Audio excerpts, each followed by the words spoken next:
A nossa casa aqui é alugada. Se eu e a sua mãe parar de trabalhar, quem vai pagar o aluguel?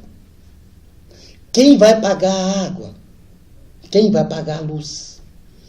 Ele disse, pai, o aluguel já não é mais problema. Eu juntei dinheiro esses anos que eu fiquei lá. E nós vamos agora escolher uma casa para vocês. Isso eu fique tranquilo, que até o dia 5 de cada mês eu vou mandar um cheque suficiente para cobrir as despesas de vocês. Vocês levam vida simples. Dá para eu fazer isso? O pai disse assim, naquele momento, uma dor me invadiu o peito. Um remorso tão grande passou a me assombrar. E por incrível que pareça, Luísio, todo dia, primeiro dia 2, por aí, a campainha tocava. Quando eu olhava, era um rapaz de uniforme amarelo. Era o rapaz do correio, com o cheque. Nunca passou do dia 2. E a vida do rapaz prosperou ainda mais, porque bons filhos prosperam ainda mais. Ele montou um salão no shopping mais caro da cidade, do estado, que é a capital. Eu cheguei a ficar sabendo desse salão. Era um salão, naquela época, em que você chegava e aí o computador tirava uma foto, você escolhia qual cabelo você queria para depois o cabeleireiro cortar. E os dedos dele eram de ouro. Ter os dedos dele cortando o cabelo era uma coisa do outro mundo. Então era muito caro, mas eu não sabia que era ele. Até porque ele usou um pseudônimo, um apelido, para montar o salão. E eu conheci o nome de batismo dele. Então, o salão prosperou. Ele comprou apartamento na área mais nobre da cidade. Festas. Trocava de carro uma vez por ano. Muitos amigos.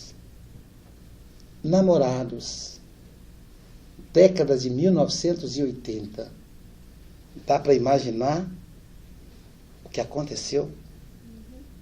Lauro Corona, Cazuza, Sandra Breia e tantos outros grandes, Renato Russo, o vírus HIV. Naquela época não havia tratamento, a doença vinha logo. O namorado desencarnou, os amigos desapareceram, porque amigo é assim, quando a casa está cheia de amigo, é porque você tem muito dinheiro. Depois a maioria fica só aqueles que são fiéis. E o salão? Imagina, cortar cabelo com alguém que tem AIDS. O salão esvaziou. O problema não é a questão da homossexualidade.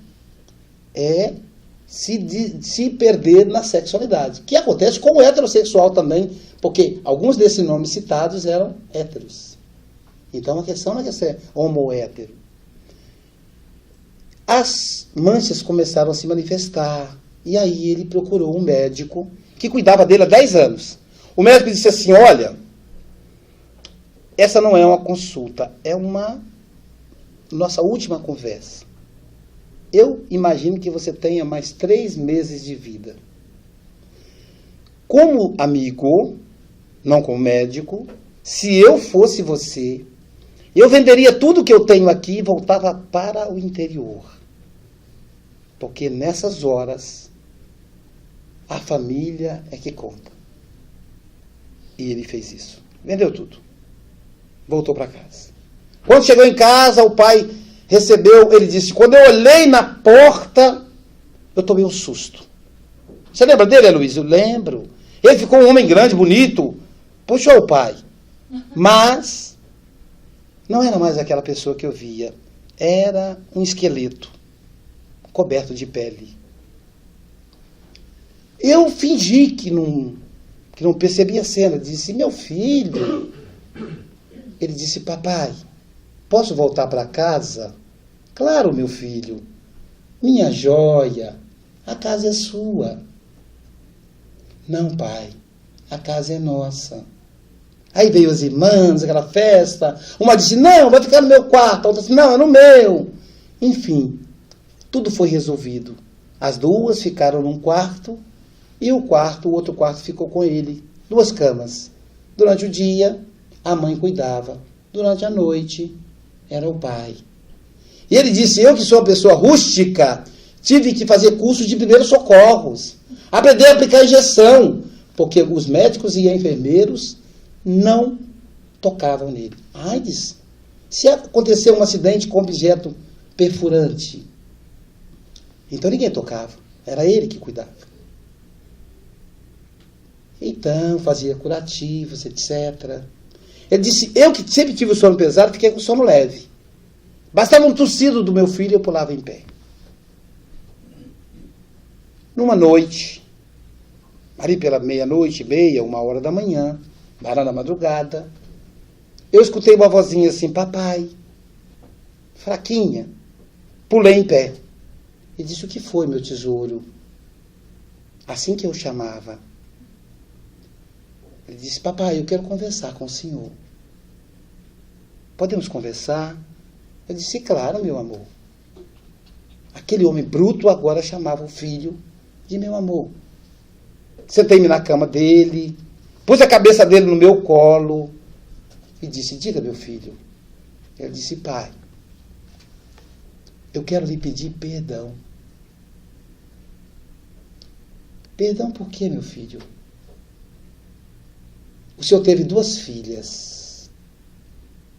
Quando eu nasci, o senhor deve ter pensado assim, agora nasceu um homem, um macho, alguém tão másculo como eu.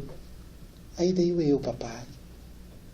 Veio eu para te decepcionar, para te trazer dor. O senhor me perdoa, pai? Mas perdoar por quê, meu filho? Você não me trouxe dor. Você me trouxe alegria. E outra coisa, você é muito mais homem do que muitos homens por aí. Você honrou a sua família. Você pensou primeiro na sua família para pensar em você. Então você, meu filho, não precisa de perdão. Porque você não me magoou. Porque eu te amo. E aí disse o pai, mas eu preciso lhe falar uma coisa. Um cupim que corrói o meu coração há mais de 20 anos. Desde o dia que eu te dei aqueles bofetões e te coloquei para fora de casa. É um remorso. Arrependi-me imediatamente, mas o meu orgulho não me fez voltar atrás. E por causa disso, você ficou exposto à violência. E quem sabe, se eu não tivesse feito isso, você poderia estar aí saudável. Por minha causa, você está morrendo. Disse, não preciso perdão. Não foi o senhor que me colocou nessa situação. Foi o meu desequilíbrio. O senhor é o melhor pai do mundo. De um homem bruto, se transformou numa mãe. Eu não tenho um pai e uma mãe. Eu tenho 2 mães. Porque o senhor cuida de mim como uma mãe cuida do filho. Eu te amo, meu pai. Se perdoe. E aí, Aloísio, ele fechou os olhos. As minhas mãos trêmulas encostaram no peito magro do meu filho, já molhado pelas minhas lágrimas. O coraçãozinho dele não batia mais. A mãe, como que pressentindo, surge na porta e diz, nosso filho, o que aconteceu com o nosso filho? E eu disse, ele se foi, meu amor. Mas não pode, ele se foi. Mas antes de ir, ele disse, diga à minha mãe que eu a amo. Diga à minha mãe que ela, para mim, ela é uma bailarina. Quando ela entra no meu quarto, ela parece flutuar. Quanta delicadeza. É o meu amor. E os 2, abraçados ao corpo morto do filho, vararam noite adentro. De manhã cedo, as irmãs acordaram e viram ali o pai e a mãe, abraçado ao corpo do filho. E aí tomaram as providências do funeral. E ele disse, e durante meses pensei em me matar, pois sentia falta do meu filho e não sabia mais o que fazer. Até que alguém me disse, procure uma casa espírita, procure Jesus. E você vai encontrar consolo para o seu coração. E desde que eu pisei aqui, disse o pai, meu coração se abrandou. Ainda sei muito pouquinho de espiritismo. Tem 6 meses que eu frequento a casa. Então gostaria de te perguntar, o meu filho, será que ele foi para o inferno porque era homossexual? Meu filho era um bom menino, um ótimo filho, generoso. Onde está meu filho, Aloísio? Eu disse, vamos pedir a Jesus que te ilumine, que me ilumine, que ilumine ele. E aí, de repente, eu vejo passar pela parede, não foi nem pela porta, pela parede do salão, aquele jovem bonito. Eu identifiquei o rosto, lembrei-me da infância. Ainda me emociono porque ele está aqui presente. E aí ele entrou, acariciando o pai, o rosto do pai. Deu um abraço gostoso. Abraçou o pai. Eu nunca pensei que o abraço tivesse essa conotação. O pai, mesmo não vendo, ele percebia, porque ele chorava copiosamente.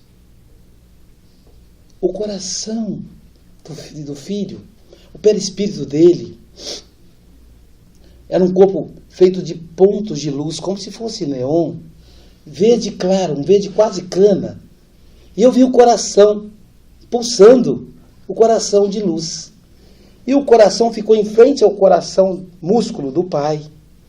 E aí, à medida que ele foi abraçando o pai, o perispírito dele foi se fundindo ao corpo do pai.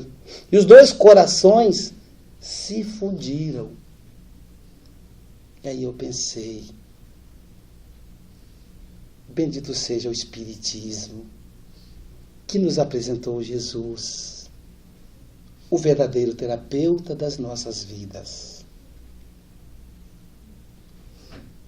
Bendito sejam os poetas, quando diz, Pai nosso que estais na luz dos sóis infinitos, Pai de todos os aflitos, deste mundo de escarcéus, santificado Senhor, seja o vosso nome sublime, que em todo o universo exprime ternura, concórdia e amor. Venha ao nosso coração com teu reino de bondade, de paz e de prosperidade na estrada da redenção. Cumpra-se o teu mandamento, que não vacila nem erra, no céu como em toda a terra, de luta e de sofrimento. Com a proteção de Jesus, livra a nossa alma do erro, sobre o mundo de desterro, distante da tua luz. Cuidai, Senhor, dos nossos débitos tenebrosos, de passados escabrosos, de iniquidade e de dor. Auxilia-nos a sermos cristãos, a amar os nossos irmãos que vivem longe do bem, como o companheiro da tragédia, a amar os nossos irmãos que vivem longe do bem. Que a tua ideal igreja tenha no altar a caridade. E seja feita a sua vontade, Senhor, e o seu amor. Assim seja. Muita paz a todos.